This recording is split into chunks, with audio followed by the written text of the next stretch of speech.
오늘 나누려고 하는데요. 함께 나누실 말씀의 제목은 하나님의 방문이라는 제목으로 함께 말씀을 나누겠습니다. 제가 오늘 이제 말씀을 나눌 때, 좀 말씀을 묵상하다가 좀 약간 좀 깜짝 놀란 포인트가 있어요. 좀 놀란 포인트가 있고, 저 나름으로는 뭐 저 자신을 좀 새롭게 하는 굉장히 중요한 깨달음을 얻었는데, 그래서 지금 내가 깨달은 이게 맞는 것인가 라고 하면서 좀 약간 신학적으로도 좀 한번 검증해보고 찾아도 보고, 이게 단순히 구약에 있었던 일시적인 현상인가, 아니면 지금까지 이어지고 있는 일인가에 대해서 계속 이제 묵상을 하면서 답을 내게 된 굉장히 심각하고 중요한 깨달음이 오늘 저로서는 있었어요. 그래서 오늘 좀 제가 너무 중요한 이제 깨달음을 함께 나누면서 함께 이 말씀을 좀 묵상하려고 하는데요. 제가 예전에도 이제 나눈 적이 있었던 것 같은데, 우리나라에 정말 유명한 세계적인 과학자가 계세요. 그러니까 이분은 20대 때 이미 뭐 모든 공부를 다 마쳤고, 굉장히 그 30대의 젊은 나이에 제가 알기로는 그 외국 학교에 이제 교수로 재직하셨던 분인데, 이분이 이제 유명한 과학자이자 신앙인인 정근모 박사님이라는 분이 계세요. 근데 이분이 얼마나 유능했냐면 1990년과 94년에 과학기술처 장관을 역임을 2번을 하신 분이에요. 그러니까 대통령에게 이렇게 인재가 많은데 2번이나 사실 중용되는 건 쉽지 않거든요. 그러니까 이거보다 더 좋은 인재는 없었던 거예요. 근데 이런 대단한 분이 엄청난 신앙인인데, 이분이 책을 보면 실제로 이제 그런 문구가 있어요. 어떤 문구냐면, 이 정근모 박사님께서 이제 남을 굉장히 많이 도우셨던 분이기 때문에 너무 돈을 많이 써서 자기한테 되게 검소하신 분이에요. 근데 그래서 이분이 이제 장관을 역임하실 때도 자동차를 싸고 허름한 차를 타고 다니셨어요. 그런데 어느 날에 이제 이분이 호텔에서 이제 손님을 만날 일이 있었는데, 또 이게 또 공과사가 좀 분명한 분이라서 개인적인 스케줄인데 관용차나 이제 그 기사님을 좀 이렇게 자기가 이렇게 수고를 시킬 수가 없어요. 그래서 이 정근모 박사님께서 그날 이제 본인 차를 타고 가신 거예요. 그 싸고 허름한 차를 타고 이제 호텔에 가신 거죠. 그런데 왜 고급 호텔은 그 호텔에서 사람들을 맞이하는 도어맨이 계시잖아요. 그런데 이분이 허름한 차를 타고 와서 그런지 도어맨이 장관이 왔는데 인사도 안 하고 그냥 본체 만체 하면서 뭐 알아서 가라고 그러면서 이제 하대를 한 거예요. 사실은 무시를 한 거죠. 그냥 뭐 그런가 보다 뭐 그러면서 이제 대수롭지 않게 그냥 이제 손님 만나고 했는데, 그런데 그날은 장관으로 공적인 업무가 있어서 똑같은 호텔을 가신 거예요. 근데 그날은 공적인 업무니까 나라에서 제공하는 관용차와 기사님을 대동하고 그 자리를 가신 거죠. 그런데 그날 똑같은 그 도어맨이, 근데 신경은 안 썼다고 책에 나오는데 좀 뒤끝은 있었던 것 같아요. 얼굴 기억하시는 거 보니까. 뭐 어쨌든 똑같은 도어맨이었는데 사람이 내리지도 않았는데 장관 차량을 향해서 90도로 인사를 하더라는 거예요. 그리고 아주 정중하게 차문을 열어드리면서 너무 잘 오셨다고, 영광이라고 그러면서 맞이를 하신 거죠. 그러니까 그 문구를 보면 그런 기록에 나와요. 그게 뭐냐면, 정근모 박사님이 하신 말씀이 뭐냐, 저 사람은 나한테 인사하는 게 아니라 자동차한테 인사하는구나, 이런 문구가 있어요. 그런데 저는 대단히 중요한 통찰력이라고 생각해요. 그게 뭐냐면, 여러분, 우상숭배가 뭐예요? 우상숭배는 이거예요. 당신은 무엇에게 절하는가? 그러니까 무엇에게 절하는가가 그 사람이 신앙이냐 우상이냐 이걸 결정하거든요. 그러니까 사람들이 다 하나님한테 절하는 게 아니에요. 사람이 하나님 아닌 다른 곳에 절하고 경배하면 그게 바로 우상의 숭배예요. 네? 네. 이거 어떻게 할까요? 이걸요? 네.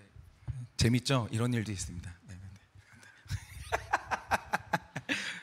왜요? 근데 배터리가 네.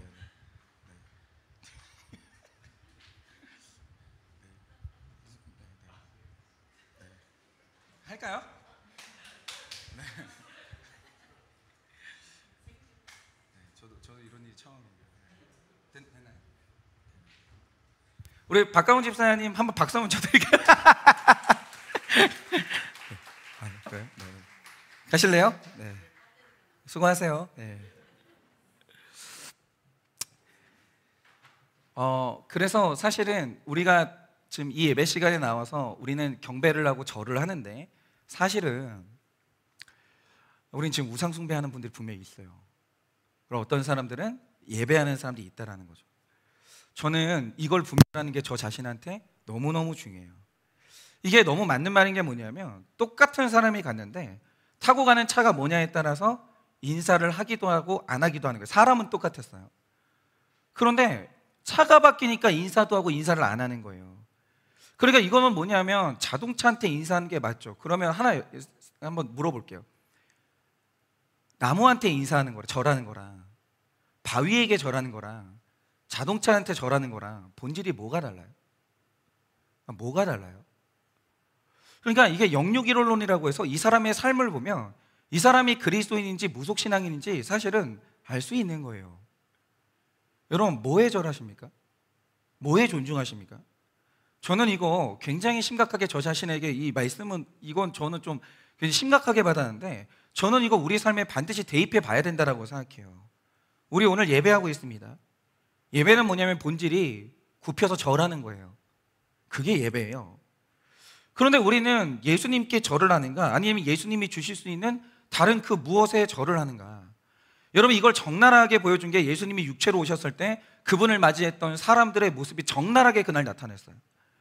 여러분, 1세기 어느 날 이스라엘 땅에 예수님이 오셨습니다. 이거는 상징이 아니에요. 정말로 오셨습니다. 그런데 오셨는데 어떤 사람들은 예수님께 절을 하는데 어떤 사람들은 예수님을 멸시하는 거예요. 그런데 그 예수님이 똑같았습니다. 똑같았어요. 그런데 어떤 사람들은 예수님께 절을 했는데 어떤 사람들은 그분을 멸시하는 거예요. 그러면 이 태도의 차이가 어디에서 나왔냐라고 할 때 이런 거죠. 그분이 초라한 나귀 새끼를 탈 때 예수님이 이 완성된 나귀, 이게 그 성인 나귀를 탄 게 아니에요. 그러니까 나귀 새끼를 탔어요. 이건 돈 주고도 안 사요. 근데 왜 그랬는지는 모르겠는데 예수님이 예루살렘에 입성하시는 그날 그걸 골랐어요. 그걸 타고 입성을 하실 때 나귀가 아니라 예수가 중요한 사람들은 예수님께 절을 했어요. 나귀는 중요하지 않았어요. 예수께 절을 했어요. 그런데 그 당시 대제사장, 서기관, 사두개인들을 생각해 보세요. 이들이 끝까지 예수님께 절하지 않았어요. 끝까지. 이유는 성경에 정확히 기록되어 있는데, 당시의 나귀 새끼라는 것은 자동차로 치면 제일 싼 허름한 자동차예요. 이게 지금 제가 이렇게 과장하는 게 아니라 정말 그래요. 그런데 그것 타고 오시는 예수님께 경배를 못해요. 그런데 만약 예수님이 그 당시에 군벌 사회였기 때문에 군단장 이상이 타는 비싼 말을 타고 왔다, 똑같은 예수님이었는데 그들은 분명히 절했을 거예요. 그러면 이들이 절하는 것은 말인가 예수님인가? 이거 대단히 중요합니다. 그들은 말에게 절하는가 예수님에게 절하는가? 그런데 만약 이런 사람들에게 예수님이 찾아오셔서, 자, 나랑 같이 이 새끼 나귀를 타고 천국 가자. 천국 가야 되는데 이거 타고 가자 라고 하면 이 부끄러운 새끼 나귀에 과연 올라탈까? 저는 그 사람들은 죽어도 못한다고 봅니다. 죽어도 못한다고 봅니다. 절대로. 여러분, 중요합니다. 우리는 지금 말에게 절하는가 예수에게 절하는가? 여러분, 우리가 오늘 스스로에게 진지하게 물어야 되는 게 있는데, 그게 뭐냐면 우리가 오늘 만나고자 하는 그 존재는 올라타면 세상 사람들이 다 나를 우러러보고 부러워하는 그 말이 내가 만나고 싶은 것인가, 아니면 나는 정말 예수를 만나고 싶은 것인가? 그 예수가 나를 이 나귀에 올라태워서 나를 초라하게 만들어도 나는 그 예수님과 함께 나귀에 올라타고 싶은가? 그것은 대단히 중요해요. 왜냐하면 예수님이 그 도전을 하기 때문이에요. 그 예수님이 초라한 말을 타고 오셔서 그 예수님을 부끄러워하고 있지는 않냐라는 거죠. 주님, 저는 이 말은 죽어도 못 타요. 설령 예수님이 거기에 타고 있어도 나는 이거는 못 타요 라고 하는 게 있다라는 거죠. 분명히 있다라는 거죠. 여러분, 그런데 오늘 아브라함에게 하나님이 방문하셨는데 어떻게 방문하셨는가? 여러분, 제가 지금 사실 이 본문을 묵상하면서 사실 좀 많이 놀랐던 사실 중에 하나가 뭐였었냐면 이런 거예요. 왜 이게 지금 와서 이게 보이는지는 모르겠는데, 예수님이 성경을 보면 육체로 만나러 오는 날이 있어요. 근데 제가 이게 왜 새삼스럽게 이렇게 보이는지 모르겠는데, 이게 성경에 구약에 몇 번이나 있거든요. 예수님이 사람을 한 번은, 아니면 혹은 그 사람 인생에 몇 번을 육체로 만나러 오는 날이 와요. 그런데 이게 제가 좀 깜짝 놀라서 구약에만 있었던 일인가 생각을 해보니까, 찾아보니까 신약에도 있어요. 성경에 보면 어떤 사람들이 이래요. 예수님이 내가 너를 사는 날 동안 만났었다라고 해요. 그 사람들이 물어보죠. 언제 만났습니까 우리가? 만난 적이 없는데. 예수님이 쭉 말씀해 주시는 거예요. 내가 너를 만났었는데 내가 너를 만난 날 내가 너에게 대접받았다라고 해요. 중요한 게 뭐냐면 어떤 사람들은 예수님을 똑같이 만나는데 그 만남이 예수님이 대접받은 만남이 아니었던 거예요. 저는 이거 문자적으로 믿어요. 이거 문자적으로 받아야 되는 말씀이에요. 우리 신앙생활 중에 하나님이 만나러 와요. 그런데 이 말씀이 중요한 이유가 뭐냐면 오늘 아브라함이 그리고 성경에 기록된 일관된 진술이 있어요. 그게 뭐냐면 아브라함뿐만이 아니라 하나님을 육체로 만났던 사람들이 있는데 히브리서가 말하는 게 뭐냐면 아브라함이 이날 부지 중에 만났다는 거예요. 내게 찾아오신 그분이 하나님인 걸 모르고 만나요. 근데 이게 진술이 동일해요. 구약도 그러고 신약도 동일해요. 그들이 오늘 내가 만난 이 사람이 하나님인 걸 모르고 만나요. 이거를 히브리서는 뭐라고 기록했냐면 아브라함이 그날 부지 중에 만났다라고 해요. 근데 다 모르고 만나는데 어떤 사람, 하나님이 어떤 사람에게는 대접받고 사랑받아요. 그런데 하나님이 어떤 사람에게는 문전박대를 당하고 멸시를 당해요. 그래서 저한테 오늘 이 기록은 대단히 놀라운 기록이었고 중요한 기록이었어요. 하나님이 나를 분명히 지금 제가 지금 올해 46이에요. 하나님이 나를 만나러 왔던 것 같은데 그러면 이 문자적으로 받는다면 그날 하나님이 나한테 사랑받았나? 그날 하나님이 나에게 대접받았나? 혹시 그날 하나님이 나에게 무시받고 쫓겨나지 않았나? 이게 굉장히 심각해지는 거예요. 그래서 그러면 아브라함은 이 만남에서 하나님은 아브라함한테 사랑받으셨어요. 이날 대접받으셨어요. 어떻게 하면 그러면 이 만남이 그게 이렇게 될 수 있을까? 그래서 오늘 우리가 굉장히 중요한 좀 심정으로 이 하나님과의 만남을 좀 준비하고 이것을 좀 묵상을 하고자 하는데요. 어떻게 하면 이 만남이 복스러운 만남이 될 수 있을까? 첫째로 하나님은 부지 중에 초라한 모습으로 오십니다. 1절 2절입니다. 여호와께서 마므레의 상수리 나무들이 있는 곳에서 아브라함에게 나타나시니라. 날이 뜨거울 때 그가 장막문에 앉아있다가 눈을 들어본즉 사람 셋이 맞은편에 서 있는지라. 그가 그들을 보자 곧 장막문에서 달려나가 영접하며 몸을 땅에 굽혀라고 합니다.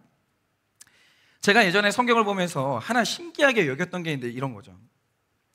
예수님은 도대체 언제부터 육체를 입고 계셨던 걸까? 그래서 제가 이번 주에 연구한 게 이거였어요.